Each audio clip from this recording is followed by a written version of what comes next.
하나님 주신 말씀 로마서 11장 33절부터 36절의 말씀을 통해서 오직 하나님께 영광을 이라고 하는 제목의 말씀으로 은혜를 받고자 합니다. 오늘 본문의 말씀은 바울 사도께서 로마서 1장부터 11장까지 하나님의 구원의 계시를 체계적으로 기록한 다음 찬양과 경배로서 결론을 맺고 있습니다. 이는 저와 여러분에게 무슨 의미를 일러주고 있는 것입니까? 하나님께서 바울 사도에게 구원의 계시를 기록해 주신 것은 그분이 인간 신학 탐구의 대상이 아니라 긍휼하심을 입은 당신의 자녀들은 마땅히 하나님의 구원의 소식을 들을 때에 찬양과 경배로 영광을 드리라 하는 말씀입니다. 그래서 바울 사도는 구원의 놀라운 비밀을 알게 해주신 하나님 앞에 영광성으로 마치고 있는 것입니다. 이는 마치 사도 요한이 예수 그리스도의 계시를 받을 때에 요한계시록 1장 6절에 보면 그의 아버지 하나님을 위하여 우리를 나라와 제사장으로 삼으신 그에게 영광과 능력이 세세토록 있기를 원하노라. 사도 요한이 신앙의 박해를 받으면서라도 밤에서의 정죄를과 주의 날의 영광성을 하나님께 돌린 것과 흡사한 모습을 보여주고 있는 것입니다. 그래서 로마서 11장 33절의 말씀을 현대어 성경으로 보게 되면 우리 성경에 빠져 있는 단어가 하나 나오는데 우리의 하나님은 얼마나 위대하신지요. 그분의 지혜와 지식과 분은 얼마나 큰지요. 그래서 깊도다라고 하는 그 단어 앞에 오라고 하는 감탄사가 나오고 있습니다. 이 시간 저와 여러분은 지속적으로 로마서의 말씀을 들어왔습니다. 그 말씀을 어떠한 말씀으로 내 마음속에 받으셨는지요. 데살로니가 성도들이 바울이 일러주는 말씀을 받을 때에 그들은 데살로니가 전서 2장 13절에 보니까 현대의 성경으로 여러분들에게 이해를 드립니다. 그러므로 우리가 전한 복음을 여러분이 단순히 인간의 말로 생각하지 않고 하나님의 말씀인 줄 깨닫고 받아들이게 해주신 하나님께 늘 감사드리지 않을 수가 없는 것입니다. 정녕 그것은 하나님의 말씀입니다. 그리고 여러분이 그 말씀을 믿음으로써 그 말씀이 여러분의 생활을 변화시킨 것입니다. 이렇게 일러주고 있습니다. 바울 사도가 오늘 우리에게 로마서의 말씀을 들려주는 것은 정녕 살아계신 하나님의 말씀입니다. 우리는 이 말씀을 받아들일 때에 데살로니가 성도들과 같이 하나님의 말씀으로 나에게 믿음으로 받아들이게 되면 바로 이 말씀의 능력이 우리의 삶을 변화시키게 된다는 것입니다. 뿐만 아니라 로마서에서 주신 이 구원의 말씀은 저와 여러분 언젠가 하나님 앞에 설 것인데 하나님 앞에서 영원한 영생과 형벌에 하나님이 갈라놓는 잣대와 같은 이런 진리의 말씀이기 때문에 천국 갈 하나님의 백성은 절대로 무관심으로 들을 수가 없다는 것이지요. 왜냐하면 하나님의 성령께서 당신의 백성들에게 이 진리의 말씀을 통해서 천국 가도록 이끌어 주시기 때문입니다. 그래서 우리도 그 놀라운 하나님의 경륜의 말씀을 들을 때에 바울 사도와 같이 사도 요한과 같이 이렇게 영광성으로 하나님의 말씀에 대해서 참미의 감사의 제사를 항상 드리는 바로 그러한 삶은 당연지사이다 라고 우리는 기억하게 되는 것입니다. 이제 바울의 구원론에 대한 결론이 뭐냐라고 말한다면 33절부터 36절까지는 바울이 하나님께 찬양을 드리는 영광 속의 부분이라 것 같으면 실제로는 32절의 말씀에서 하나님의 구원에 대한 내용이 결론으로 맺어지고 있다는 것이지요. 32절이 무엇입니까? 하나님이 모든 사람을 순종하지 아니하는 가운데 가두어두심은 모든 사람에게 긍휼을 베풀려 하심이로다. 시게 가면 무엇입니까? 세상의 모든 사람은 하나님의 긍휼을 받지 못한 상태 속에 있다는 것이지요. 그런데 하나님의 긍휼은 바로 그리스도를 믿는 자들에게 베풀어 줌으로써 하나님의 자녀로서 은혜를 받게 되었다라고 하는 것을 일러주고 있는 것입니다. 앞서 30절 말씀에 보게 되면 거기에 설명이 있지요. 너희가 전에는 하나님께 순종하지 아니하더니 바로 이러한 상태가 우리 인간의 상태입니다. 이스라엘 백성들에게 순종하라고 말씀을 줬는데 이스라엘 백성이 순종하지 아니함으로 그래서 그 하나님의 구원의 말씀이 계시가 이방 사람들에게 넘어왔고 이제 우리가 긍휼을 입은 자가 되었다라고 이와 같이 일러주는 말씀의 내용입니다. 베드로 사도도 베드로전서 2장 10절에서 동일한 내용을 일러줍니다. 너희는 전에 백성이 아니더니 이제는 하나님의 백성이요. 전에는 긍휼을 얻지 못하였더니 이제는 긍휼함을 얻은 자가 되었다. 하나님의 백성이 아닌 자였고 긍휼을 받지 못함으로 저주 아래 하나님의 심판을 받을 대상자들이었는데 우리 인간의 행위와는 아무 관계도 없이 하나님의 택하심으로 말미암아 하나님의 백성이 되었고 하나님의 주권의 능력 속에서 저와 여러분이 긍휼함을 입게 되었다. 이렇게 말씀해 주고 있는 것입니다.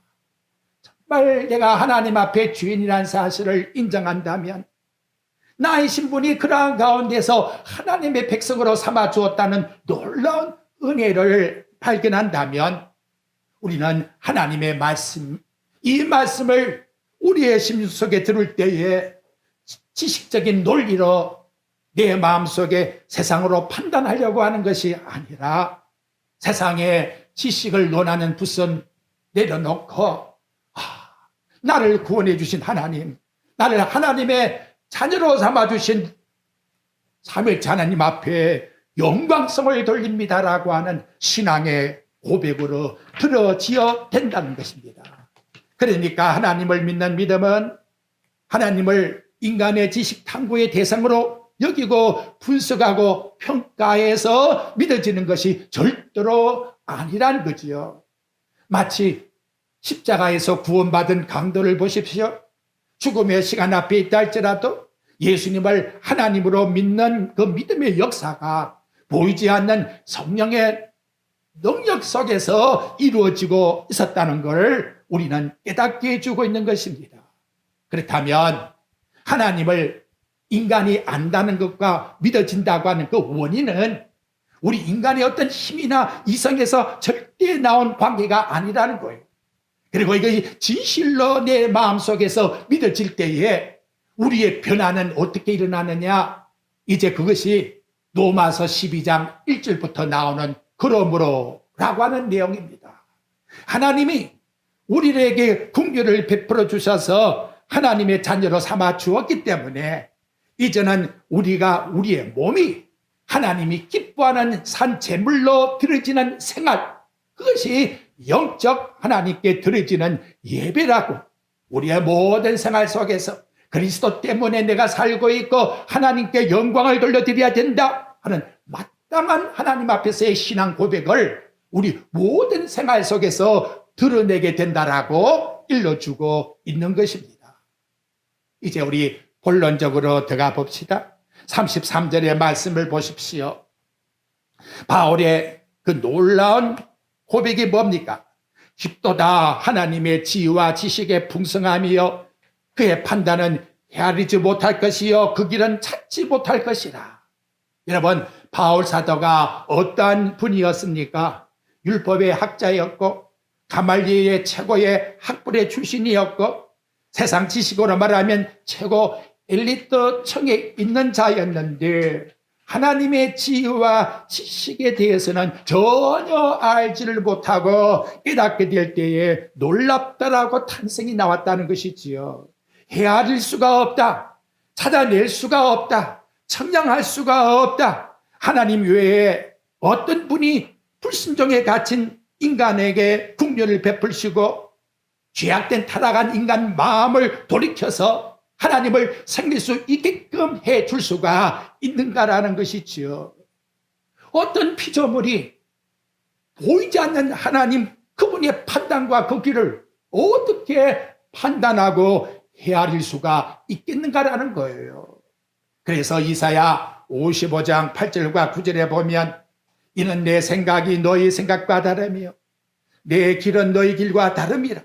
하늘이 땅보다 높음 같이 내 길은 너희 길보다 높으며 내 생각은 너희 생각보다 높음이라 라고 이와 같이 이사야를 통해서 일러주셨습니다. 우리 인간은 누구도 하나님의 계획이 무엇인지 미리 알 수가 없고 또 그분이 행하시는 그 계획을 짐작할 수도 없는 것입니다. 34절에 보면 누가 주의 마음을 알리요? 그분과 의논한 적이 있느냐? 그분에게 모사가 되어서 같이 한번 이야기하고 의논해서 결정진 인간이 누가 있냐 이 말이지요. 35절에 있지요. 하나님의 마음을 알 자가 없으니 누가 그에게 하나님 이제 나 이거 먼저 드리니까 이거 받으시고 내게 갚아주십시오. 이렇게 말한 자가 누가 어느 인간이 하나님 앞에 그럴 수가 있겠는가라는 거지요. 그래서 인간이 하나님께 갚아주십시오. 이렇게 먼저 드린 자는 아무도 없다. 즉 하나님은 누구에도 빚을 지지 아니했다는 거예요. 모든 세상에 일어난 역사는 오직 하나님의 깊으신 뜻대로 절대로 변하지 않고 불변적인 결정 속에서 이루어진다는 걸 일러주고 있는 것입니다. 그 말은 뭐냐? 여기 굉장히 중요한 의미를 담고 있지요. 우리 인생의 신앙생활의 삶도 그 원인과 결과가 내게 있는 것이 아니라 하나님의 뜻 가운데서 우리에게 이루어지게 한다는 것을 일러주고 있는 것입니다. 우리 신앙생활에 있어서 잘못 생각하고 과오를 범하는 것이 무엇입니까? 내가 이렇게 행한 대가로 하나님께서 나에게 보상을 주시는 분이다.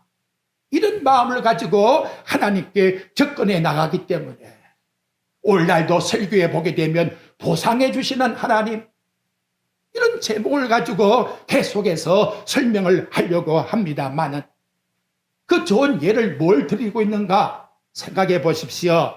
하나님이 우리에게 다 달란트를 나눠 주었어요. 그리고는 하나님이 마지막에 우리 인간의 달란트의 결과를 보고 우리에게 구원도 주고 상급을 주시고 심판도 하신다. 이렇게 내용을 설명하니까 그런 줄로 착각을 하고 있는 거예요.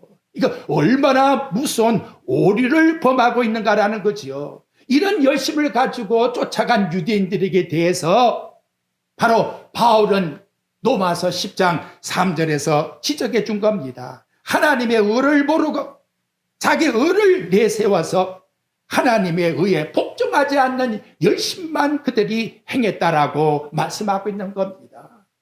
내가 이렇게 수고하고 열심으로 모든 일을 행했다는 거기에 예수 그리스도의 십자가가 어디에 있습니까? 예수 그리스도의 십자가 외에는 구원받을 수가 없다고 하는 이 의를 다 팽개쳐 버리고 인간의 자아의 힘에서 나오는 원인과 결과로 하나님께서 나에게 주실 것이라고 생각하기 때문에 무수한 신앙의 오류를 범하고 있다는 것이지요. 다시 말씀드립니다만은 33절에 36절에 나오지요. 만물이 주에게서 나오고 주로 말미암고 만물 속에 저와 여러분이 다 포함된 거예요.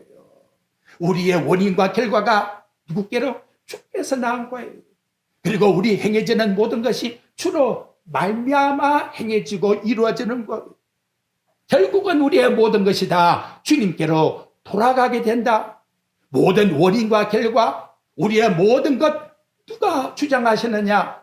바로 주님께서 우리 모든 걸 주장하시니 그분께 영광을 돌릴지어다.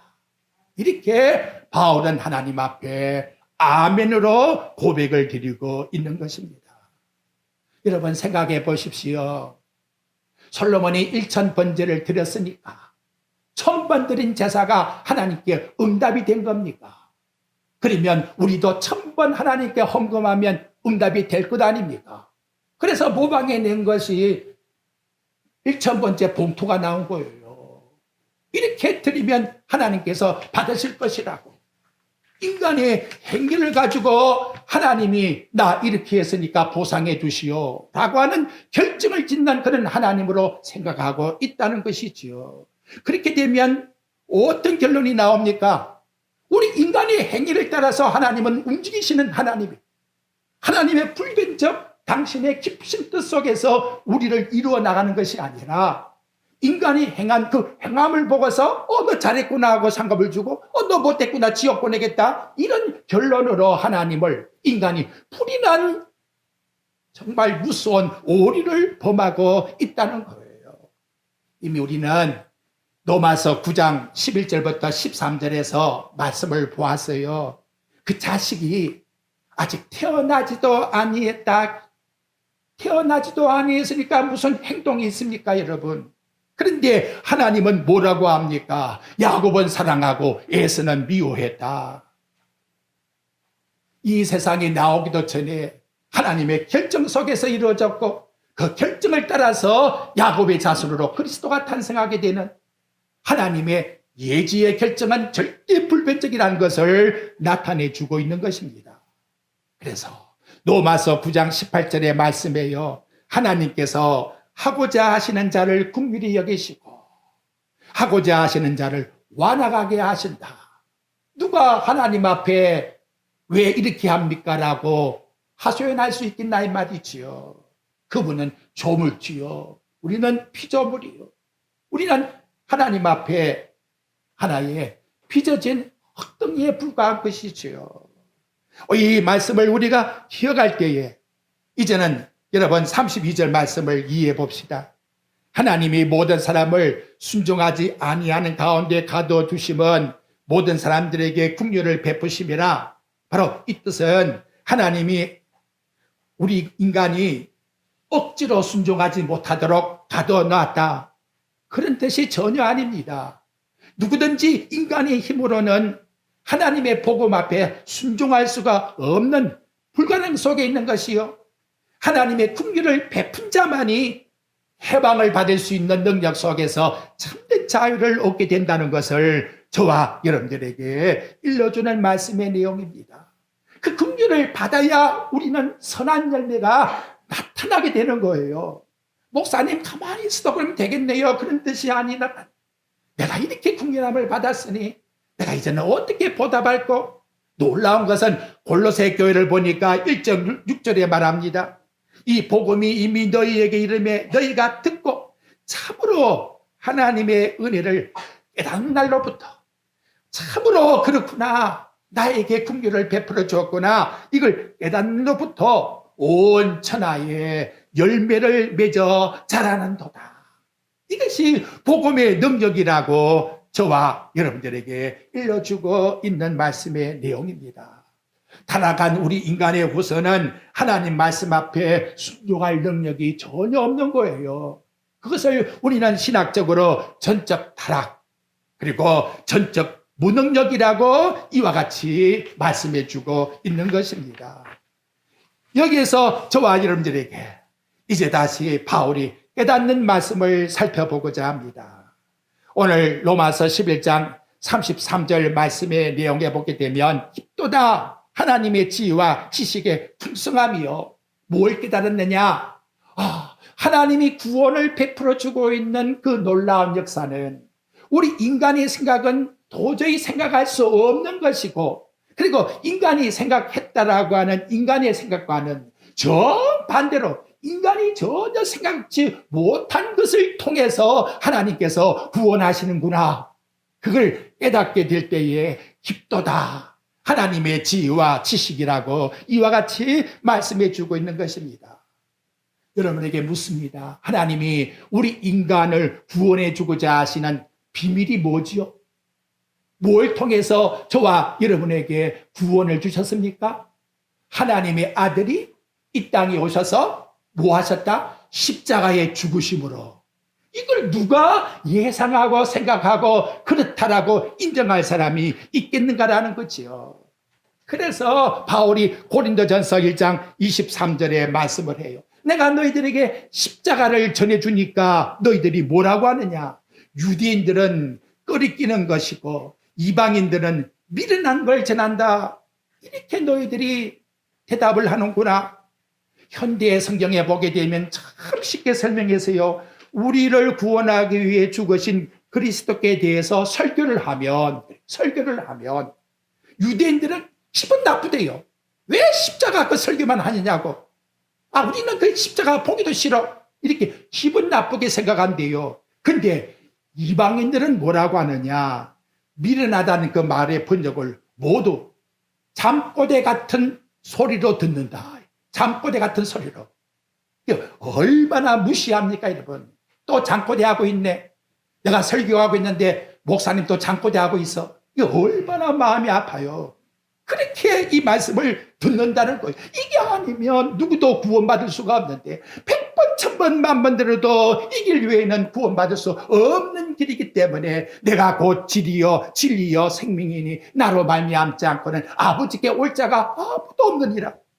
아버지 가기 위해서 나와 여러분이 예수를 믿는데 그분의 십자가를 잠꼬대같이 듣고 어리석게 듣는다 같으면 어떻게 여러분 천국에 들어갈 수 있는 내 마음속에 믿음이 나타날 수가 있겠는가라는 거지요. 이것이 뭐냐? 정반대의 생각을 하고 있다는 것. 하나님은 너희들이 생각하는 인간의 생각과는 정반대로 하나님께서 우리에게 비밀로 주신 것이다. 이렇게 말씀하고 있는 겁니다. 근데 인간의 이성을 돌출해내어서 인간의 지식을 가미시키니까 유대인들은 어떻게 하면 생명을 얻을까? 그걸 인간의 방법으로 그들이 행했다는 거지요. 그것이 뭐냐? 하나님이 우리에게 율법을 주었으니까 우리는 철저하게 율법을 지켜야 한다. 그리고 제사도 잘 드리고 어김없이 11조도 갖다 바치고 그리고 내 하는 모든 일에 있어서 종교 생활에 철저하게 내가 하나님 앞에서 지켜야 한다. 그런데 여러분 십자가에서 구원받은 강도를 보십시오. 전혀 그래서 구원받은 게 아니잖아요. 십자가의 형틀 속에서 예수님이 하나님이라고 당신의 나라가 임할 때에 나를 생각해 달라고 하니까 족시 낙원에 가리라. 율법 외에 다른 하나님의 한 의가 나타나 이걸 유대인들이 믿고 인정을 하지 않았다는 것. 결국은 하나님 주신 구원의 길인 예수 그리스도를 믿는 믿음 속에서의 구원을 이들이 부정하니까 그분을 십자가에다가 못 박아 죽였다는 것을 역사는 우리들에게 나타내주고 있는 것입니다. 사랑하는 성도 여러분, 이제 우리에게 있어서의 구원의 믿음은 확실한 거예요. 예수 그리스도의 십자가 외에 다른 어떤 것도 네게 가미시킨다면 여러분 이 한 시간도 예수 십자가 외에 어떤 것이 생각이 납니까? 그래서 그것이 하나님 앞에 인정받으려고 자꾸 하나님 앞에 고백을 하고 그것 가지고 하나님 좀 잘 봐주세요 그런 마음을 가지고 있습니까? 바울은 이러한 자들에게 뭐라고 했느냐? 갈라디아서 2장 21절에 보면 내가 하나님의 은혜를 폐하지 아니하노니 만일 어렵게 되는 것이 율법으로 말미암았으면 그리스도께서 헛되이 죽으셨느니라. 그리스도의 십자가가 무슨 가치가 있나 이 말이죠. 하나님 아들이 왜 인간으로 와서 십자가에 죽어야만 했나 이 말이죠. 인간의 힘으로는 절대로 구원받을 수가 없기 때문에 그와 같이 했다는 것을 우리들에게 나타내주고 있는 거예요. 이건 외에 더 더하거나 빼는 일을 다른 복음이라고 하나님 앞에 천사가 와서 전할지언정 저주를 받는다라고 그렇게 일러주고 또 일러주고 있는 것입니다. 이제 여러분 34절과 35절을 우리 신앙생활에다가 다시 한번 적용해 봅시다. 누가 주의 마음을 알았느냐? 여러분, 우리가 하나님 마음을 알았습니까? 아무도 몰랐지요.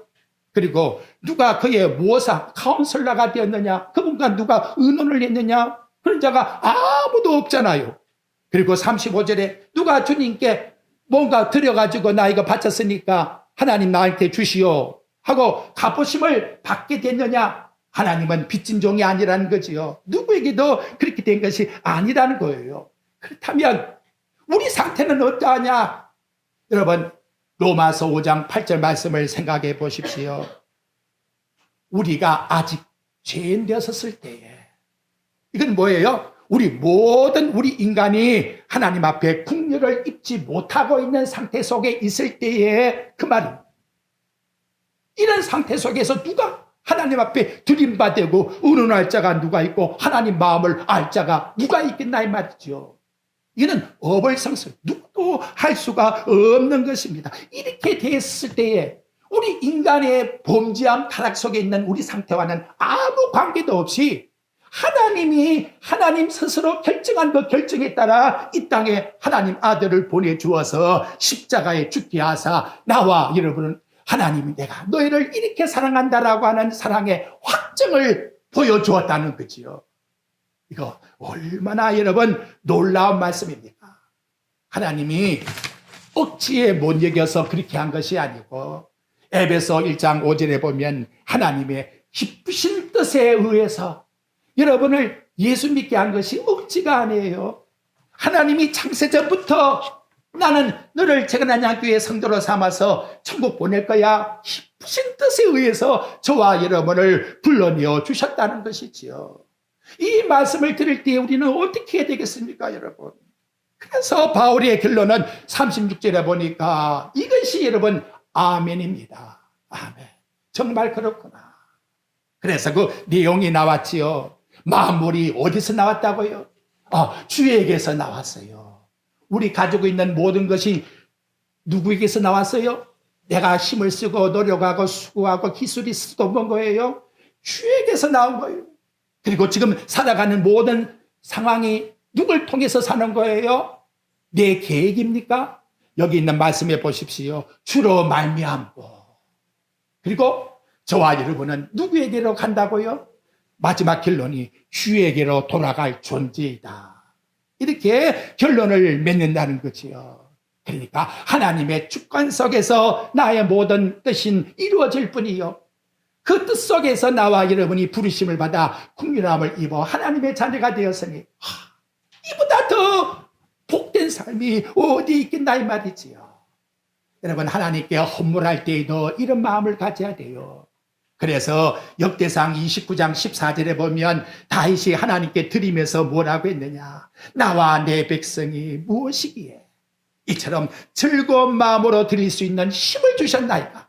내 힘과 능력, 내 마음이 아니에요. 하나님이 힘을 주었기 때문에 드릴 수가 있는 거예요. 그러면서 한 고백이 모든 것이 주께로 말미암아 싸우니 우리가 주의 손에 받은 걸 주께 드릴 뿐이니이다. 이것이 저와 여러분이 드리는 헌물과 감사의 정신이 되어야 된다는 것이지요. 사라졌다. 욥은 뭐라고 합니까? 욥기 21장 22절의 말씀, 주신 자도 여호와시요 취하신 자도 여호와시니 여호와의 이름만 찬송을 받으실지어다. 왜? 모든 것이 다 주님께 와서 주님이 고독하셨으니 내가 무슨 말을 하리요? 주신 자도 취하신 자도 그분께만 나는 찬송을 드립니다. 이렇게 고백하고 있다는 것이지요. 이제 여러분, 우리 인간의 모든 사건의 원인과 결과는 내 인간의 힘과 생각에서 나오는 것이 아니라 하나님의 주권적 결정 속에서 나오는 것이다. 내 인간의 힘을 주님께 보태려고 플러스시키는 그것이 결국은 하나님 앞에서 심판받는 바벨탑을 쌓는 행위라는 걸 생각하셔야 돼요. 그렇다면 우리는 전적 하나님 앞에서 무엇을 해야 돼요? 엎드려야 돼요. 나는 죄인으로서이다. 그래서 긍휼을 받았나이다. 나는 아무 힘이 없나이다. 그리스도께서 능력을 주실 때만 내가 할 수가 있나이다. 완전히 우리 하나님 앞에 엎드려서 우리 주님을 위해서 사는 자는 모든 생활 속에 찬미의 제사를 하나님께 드리게 되는 것입니다. 여러분, 우리 생각합시다. 내 인간의 향락을 위해서, 내 즐거움을 위해서, 내 엔조이를 위해서 하나님 나에게 준 것이 전혀 아닌 것이지요. 하나님이 우리에게 그저 값없이 긍휼을 베풀어 주어서 하나님 백성으로 삼아 주었으니, 모든 것이 다 하나님의 것이구나. 이젠 내가 어떻게 살고, 내가 이렇게 죄 가운데서 사망에서 지옥불에서 긍휼을 받았으니 나도 세상에 긍휼을 베푸는 자가 되어야 되겠다. 바로 그 마음을 가지고 살아야 돼요. 그래서 예수님 말씀하지요. 강도 만난 사람을 잘 보살펴준 착한 사마리아 사람, 그걸 너 이웃이 누가 되겠느냐 물은 다음에 너희도 가서 거기 보면 긍휼을 베푸는 자가 되라. 이것이 여러분 우리 성도들의 신앙의 고백이라는 것을 나타내주고 있는 것입니다. 장려고 교리문답 첫 번째 질문이 뭐지요? 하나님이 사람을 지으신 목적이 어디 있느냐? 그렇죠? 대답이 뭐예요? 하나님을 영화롭게 하고 영원토록 그를 즐거워하는 것. 이것이 하나님 앞에 택함받은 자녀의 삶이에요. 그래서 고린도전서 10장 31절에 먹든지 마시든지 뭘 행하든지 다 하나님의 영광을 위해서 하라. 하나님은 절대로 마귀에게 우상에게 영광을 빼앗기지 않습니다. 내가 약하고 연약하고 연로하고 불편하고 고통스럽고 아프고 빈손으로 왔다 할지라도 거지 나사로 같이 되었다 할지라도 하나님은 그를 통해서 영광을 받으시는 분이에요. 이걸 우리가 확실하게 신뢰할 때에 우리의 신앙의 힘이 되는 것이고 능력이 되는 것이고 내 마음속에 진정한 평안함을 가지고 살아가게 되는 것입니다. 이제 우리의 기쁨도 즐거움도 행복도 슬픔도 괴로움도 불행도 인간이 생각할 때 그렇게 느껴지지만 그 모든 것은 다 하나님의 주권 속에서 이루어질 뿐이다. 그래서 우리의 모든 인생의 삶을 이루어 나가시는 그분 앞에 우리의 모든 것을 얻어가고 우리의 입에서 찬양이 그치지 않고 우리의 모든 인간의 몸 자체가 하나님 앞에 산제물이 되어서 우리 하나님의 영광을 위해서 살아가는 삶, 이 삶이 곧 아멘의 신앙이라고 우리에게 결론을 맺습니다. 이 시간 죄인된 저와 여러분에게 구원의 은총과 긍휼을 베풀어 주신 살아계신 하나님께서 현실의 고난과 고통의 사선을 넘어 감사와 찬양으로 영광성을 드리며 아멘으로 신앙 고백을 드리는 우리 모든 성도들이 되시기를 주님의 이름으로 축원드립니다.